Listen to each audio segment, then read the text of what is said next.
जिनकी point A to point B की travel है सिटी में, उनको ये गाड़ी बिल्कुल नहीं लेनी चाहिए, क्योंकि माइलेज का कंसर्न हर बंदे को होता ही है। और तब ये अगर आप मान लो समर में फुल एसी ऑन चल रहे हो। हेलो दोस्तों, स्वागत है आपका ऑनेस्ट यूजर रिव्यूज की नई वीडियो में। दोस्तों, जब कोई बंदा 15 से 20 लाख का बजट डिसाइड करता है और अपनी गाड़ी खरीदने जाता है मार्केट में, तो उसके पास इस समय काफ़ी सारे ऑप्शन हैं। पहले लिमिटेड ऑप्शन हुआ करते थे, बंदे या तो किया सेल्टॉस खरीदते थे या hyundai क्रेटा के ऊपर जाते थे। लेकिन अभी भीड़ से हट के अगर आपको चलना है तो आप या तो एस्कोडा कुशाक पे जा सकते हैं और या फिर आप जा सकते हैं फॉक्सवैगन की टाइगून पे।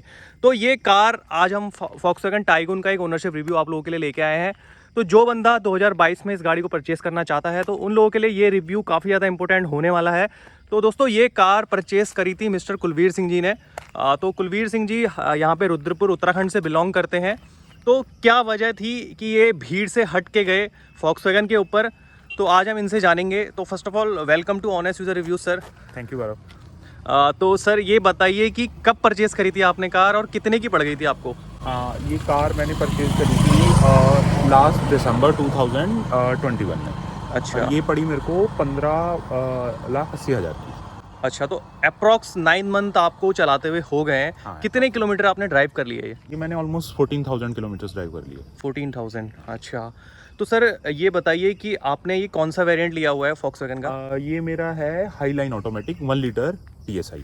अच्छा, तो सर एक मेरा सिंपल सा क्वेश्चन है कि क्या किस वजह से आप फॉक्सवैगन के टाइगून के ऊपर गए? क्योंकि उस टाइम पे अगर मैं पूछूं तो काफ़ी सारी गाड़ियां मार्केट में थी, जैसे कि क्रेटा और सेल्टॉस तो उस टाइम पे ज़्यादा बिक रही थी। तो क्या वजह थी कि आप थोड़ा हट के गए? एक्चुअली मैं क्रेटा वाला सेगमेंट ही देख रहा था। तो उसमें मेरे पास ऑप्शन थे क्रेटा, सेल्टॉस और उस टाइम पर MG की एस्टर नई लॉन्च हुई थी।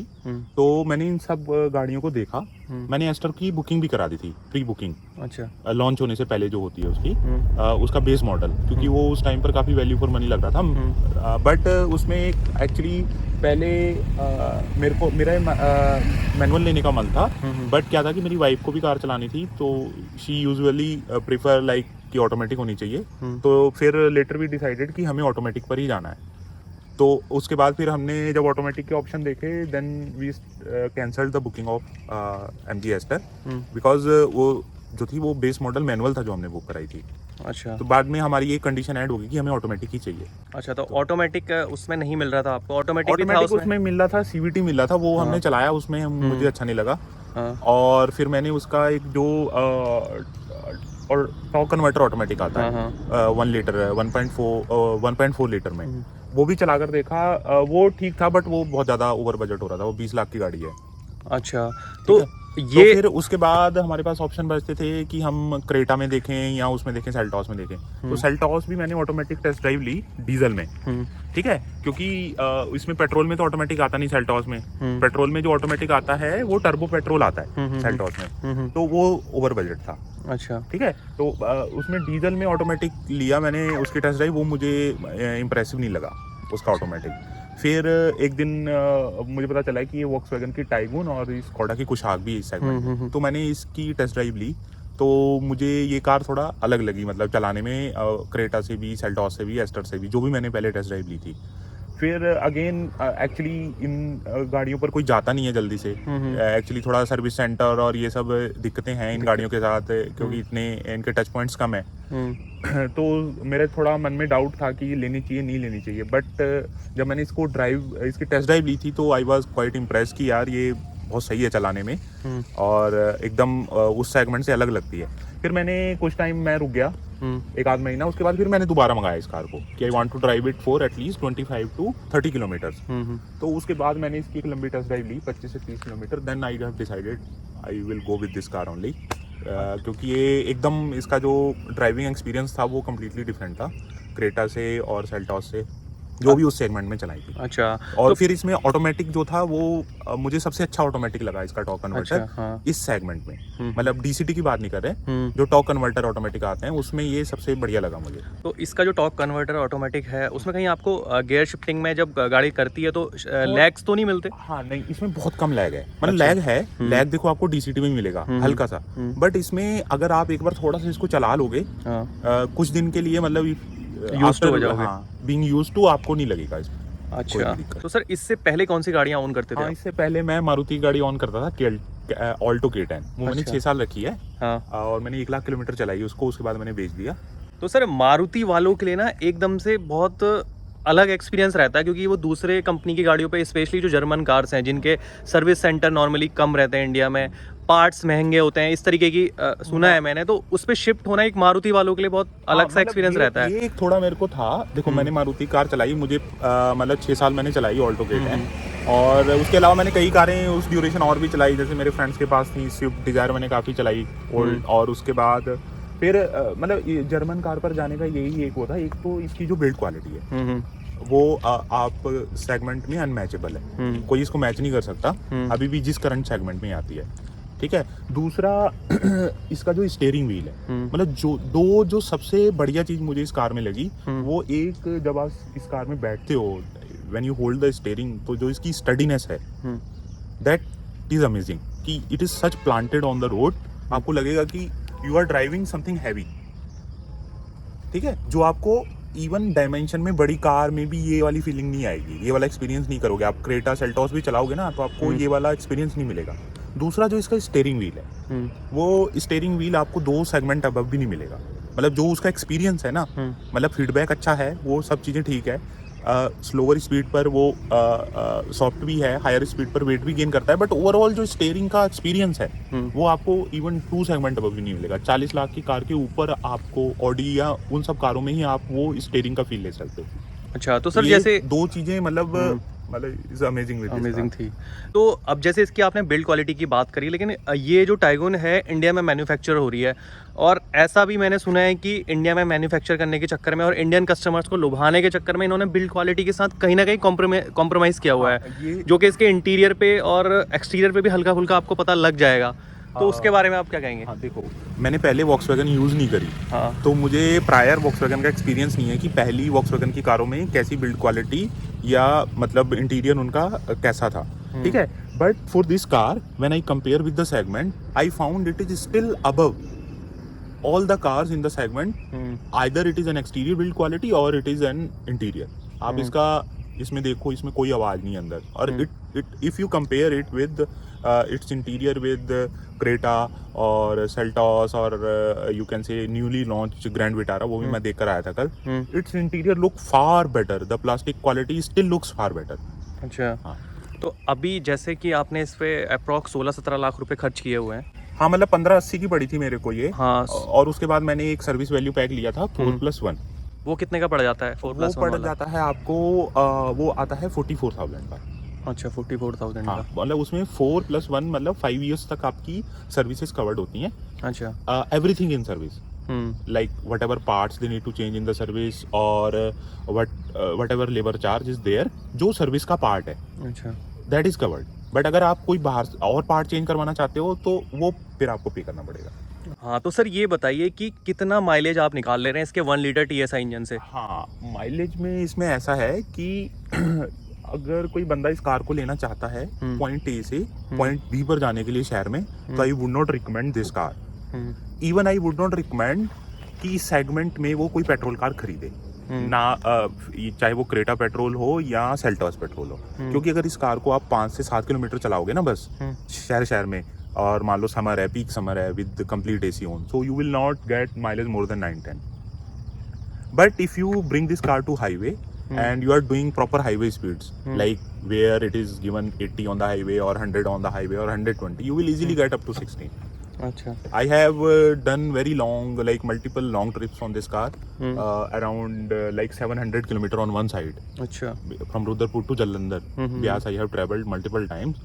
So on that trip we traveled with full load, like with 5 members plus full luggage, and I got mileage around 17.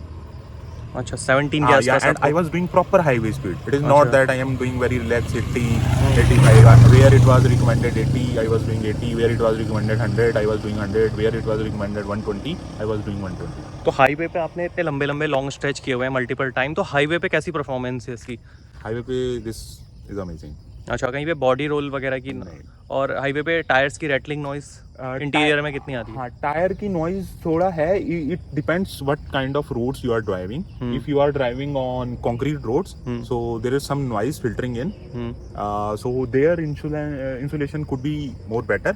But overall, if you driving on you can say charcoal roads, on those roads like it looks like much you can say कि ज़्यादा आवाज़ नहीं आती है अंदर और बहुत शांत है वहाँ पे. अच्छा, मैंने एक लास्ट रिव्यू किया था वॉक्सवैगन पोलो का, तो वो बता रहे थे कि शोरूम में क्या रहता है, पार्ट्स की अवेलेबिलिटी नहीं होती है. वो बोलते हैं कि इतने टाइम बाद आएगा, इतने टाइम बाद आएगा, और काफ़ी ज़्यादा वेट कराने के बाद पार्ट्स मिल पाते हैं. हाँ, तो इनका मारुति वाला थोड़ा सिस्टम नहीं है. जैसे मारुति में आपको जो जेन्युइन स्पेयर पार्ट्स है ना, वो बाहर भी आपको मिल जाएंगे उनके डीलर्स. जैसे रुद्रपुर में भी आप देखोगे, ठीक है, तो आप बाहर भी परचेज कर सकते हो. विद वॉक्सवैगन कि they only order the parts. ठीक है, तो उसमें फिर वो पहले ऑर्डर लगाते हैं, फिर वो पार्ट्स आता है. ठीक है, मतलब ऐसा नहीं है कि आप बाहर में अभी वो वाली problem still is there. But basically what I see कि if those parts are even available in the service center within time, then it is okay with me. Like ऐसा नहीं है कि मतलब अगर भाई बाहर ही अगर नहीं है तो तुरंत ले लें. अगर मान लो ऐसा भी है कि हाँ 1-2 दिन में ऑर्डर लगा के आ जाता है, but if it is a long waiting कि हाँ 1 महीने में भी पार्ट नहीं आ रहा, then it is surely a problem. So अभी मेरा कोई ऐसा एक्सपीरियंस हुआ नहीं है क्योंकि नई गाड़ी है, तो एज सच अभी I did not experience anything like that कि हाँ मुझे कुछ चेंज कराना पड़ा हो. अभी तो इसमें कोई दिक्कत है नहीं. अच्छा, तो ये बताइए कि इससे जस्ट 15-20 दिन या 1 महीने पहले कुशाक लॉन्च हो गई थी, तो आप कुशाक के ऊपर क्यों नहीं गए? क्योंकि उसका जो लुक है और जो उसका साइज है वो हल्का सा बड़ा लगता है इसके कंपैरिजन में.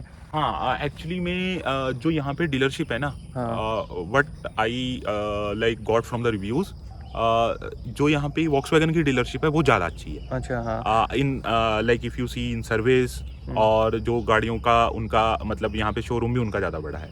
अच्छा, ठीक है, स्कॉडा का यहाँ पे है नहीं. DPM स्कॉडा है, वो भी बहुत छोटा है, and then it is in Dehradun, so I don't want to take that risk.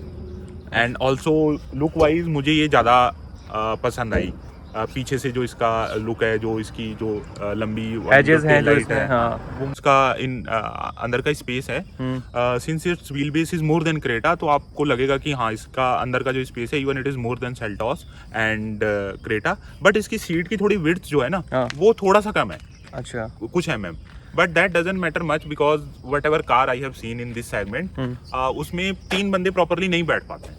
उनमें 2 बंदे और एक बच्चा ही प्रॉपरली बैठ पाता है बीच में. आप कोई भी कार ले लो, कितनी भी बड़ी कार ले लो, it is difficult for 3 people to sit. अगर वो मतलब हैवी हैं. सर ये बताइए कि हेडलाइट्स का थ्रो कैसा है नाइट में हाईवे पे? हेडलाइट जो ये वाला वेरिएंट है, इसमें ना हेलोजन बल्ब आते थे. ठीक है, इसमें प्रोजेक्टर नहीं है, हेलोजन है नॉर्मल. ठीक है, तो वो मैंने चेंज करवा दिया. दैट वाज नॉट गुड क्योंकि मेरी 80% ट्रैवलिंग हाईवे पर होती है, तो थ्रो वाज नॉट गुड. सो मैंने इसमें LED दोनों low beam high beam upgrade करवाया. अच्छा, तो वो कितने के पड़ गए थे आपको? मैंने थोड़े अच्छे वाले अपग्रेड कराए हैं उजूम के, तो वो दोनों पेयर मेरे को मतलब 2 पेयर 18,000 के पड़े. सर ये बताइए कि वॉक्सवैगन की साइड से सर्विस सपोर्ट कैसा रहता है, मतलब कस्टमर के साथ इंटरेक्शन, और आपका डिलीवरी एक्सपीरियंस कैसा था, और वेटिंग कितनी प्रोवाइड करी थी उन्होंने इस गाड़ी पे? तो ये गाड़ी मैंने बुक करी थी, they given me 3 weeks of waiting period. ये इनिशियली ये मैंने बुक करी थी दिसंबर स्टार्टिंग में, एंड 25 दिसंबर को मैंने डिलीवरी दे दी थी. काफ़ी जल्दी. हाँ, 3 वीक का उन्होंने बोला था, तो गाड़ी आ गई थी मेरी 3 वीक के अंदर. और डिलीवरी एक्सपीरियंस अच्छा था, यहाँ का स्टाफ अच्छा है हल्द्वानी का. अभी तक मैंने 1-2 बार, मेरे को जो इशू इसमें एक्चुअली में एक सब कारों में इशू था इनिशियल वाले बैच की, इसमें रैटलिंग साउंड आती थी डोर से, तो वो इसमें फिक्स किया है उन्होंने. यहाँ पे एक वो टेपिंग करते हैं, तो there is a 5 mm gap in between, that's manufacturing fault. आप देखोगे तो यहाँ पे ये टेप लगा के वो फिक्स करते हैं. अच्छा, ठीक है, तो इसके फिक्स करने के बाद फिर इसमें कोई साउंड नहीं आई. अच्छा, तो ये उन्होंने फर्स्ट बैच की सभी गाड़ियों में किया था? हाँ, ये हाँ, अब वाली नई टाइपों में ये दिक्कत नहीं है, because company already did the R&D and they have rectified it. तो अब ये प्रॉपर इनकी फिटिंग के ही मतलब उन्होंने दरवाजों में ही वैसा कर दिया है. तो सर एक चीज़ मुझे बताइए कि स्कोडा कुशाक और वॉक्सवैगन टाइगून, इनके AC में भी काफ़ी इश्यूज आ रहे थे. मैंने ये कस्टमर से भी सुना है और वीडियोस में भी देखा है, तो वो कभी आपने भी फेस किया? एक्चुअली क्या था कि इनिशियली जब मैंने कार ली थी तब तो it was the time of December, तो आप तब एसी की परफॉर्मेंस जज नहीं कर सकते. So at the time of I think June I traveled to Jalandhar. Okay, so there I found like at in slower speed, it is not cooling is not that effective. But that issue is like what I would say कि वो बहुत आपको visible होगा या आपको परेशानी देगा when you are in peak summer. जब आप जून की में एकदम जब 45 डिग्री टेम्परेचर होता है तो वहां पर आपको ज्यादा दिक्कत महसूस होगी. सो जैसे मैं यहाँ पर रहता हूँ रुद्रपुर में, तो यहाँ टेम्परेचर वैसे भी बहुत ज्यादा नहीं जाता, तो यहाँ पर इधर वाले लोगों के लिए ज्यादा प्रॉब्लम नहीं है. बट ये प्रॉब्लम है, जेन्युइन प्रॉब्लम है, और इसके लिए कंपनी काम भी कर रही है. और first level of update has already come. मेरे को कॉल भी आया था सर्विस सेंटर से कि आप इसके सॉफ्टवेयर में वो अपग्रेड कर रहे हैं, क्योंकि इसमें क्या है कि पावर को लोअर आरपीएम पे मैनेज करने के लिए वो कंप्रेसर को स्टॉप कर देते हैं. ये कुछ नेगेटिव एक्सपीरियंस आपके साथ ऐसा रहा हो Volkswagen के साथ? हाँ, नेगेटिव एक्सपीरियंस है सच. मतलब नेगेटिव एक्सपीरियंस क्या, मैं ये बता सकता हूँ कि किन बंदों की गाड़ी नहीं लेनी चाहिए. वन आई ऑलरेडी शेयर कि जिनकी point A to point B की ट्रेवल है सिटी में, उनको ये गाड़ी बिल्कुल नहीं लेनी चाहिए, क्योंकि माइलेज का कंसर्न हर बंदे को होता ही है. और तब ये अगर आप मान लो समर में फुल एसी ऑन चल रहे हो तो ये आपको 9-10 से ज्यादा का माइलेज नहीं देगी शहर में. ठीक है, जैसे अभी मैं आपको दिखाता हूँ, अभी मैं आया हूँ 5 किलोमीटर की हमारी ट्रिप है, तो इट हैज गिवन 10.8. ठीक है, तो अगर मान लो किसी की 5 या 7 किलोमीटर की छोटी सी ड्राइविंग है, कोई बच्चे को यार स्कूल छोड़ने जा रहा है, लेने जा रहा है, तो उसमें आपको फिर ये इतना ही माइलेज देगी, 8 या 9 की. एक ये. दूसरा, मतलब इसमें पावर ठीक है, मतलब you can not say it is an under powered, but if you are running it on full AC and with full load, right, then आपको फिर ये लगेगा कि in case you are driving automatic, जैसे मान लो आप 100 या 120 कर रहे हो, है ना, तो आप हल्का सा भी पुश करते हो ना गाड़ी को, तो ये आपको लगेगा कि ये गियर शिफ्ट और ज्यादा कर रही है, because to get the momentum या ओवरटेक करने के लिए. तो आपको ये लगेगा कि हाँ, जैसे मान लो आप ऐसा हाईवे पर ऐसी जगह ट्रैवल कर रहे हो जिसमें बार बार आपको ओवरटेकिंग करना पड़ रहा है, तो उसके in that case you will feel कि ये बार बार ये गियर शिफ्ट कर रही है, अप शिफ्ट कर रही है, क्योंकि ये सेम गियर में उठाने में थोड़ा इसका इंजन है, मतलब लैग करता है. हाँ, लैग, मतलब पावर उतनी है, आप ये कह सकते हो. तो सर, वीडियो में बने रहने के लिए आपका बहुत बहुत धन्यवाद. दोस्तों, वीडियो अच्छी लगी हो तो प्लीज़ वीडियो को लाइक कीजिए, और चैनल पे नए हो तो आप लोग चैनल को सब्सक्राइब कीजिए. जय हिंद, जय भारत.